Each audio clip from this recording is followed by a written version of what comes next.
Welcome to SPH budget properties అండి. మనం ఇప్పుడు చూస్తుంది west face 200 yards G+1 house అండి. మంచి గేటెడ్ కమ్యూనిటీ, సెమీ గేటెడ్ కమ్యూనిటీలో ఉన్న హౌస్ అండి. ఇది చూసినట్టయితే దీని సీసీ రోడ్లు, 3 phase current, under ground drainage అన్నీ ఉన్నాయండి.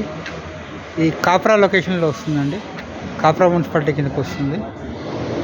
దీని ప్రైస్ వచ్చేసి 2,10,00,000 చెప్తున్నానండి. కార్ పార్కింగ్ కూడా బాగా ఇచ్చారు. 3 కార్లు పట్టేస్తాయి ఈజీగా. కింద సింగిల్ బెడ్రూమ్, పైన డబుల్ బెడ్రూమ్ వస్తుందండి. దీని పూర్తి వీడియో కింద పెడతానండి. మరిన్ని వివరాల కోసం నాకు సంప్రదించండి. నా పేరు మారుతి సతీష్ శర్మ. నా నంబర్ 9704324670. Thank you.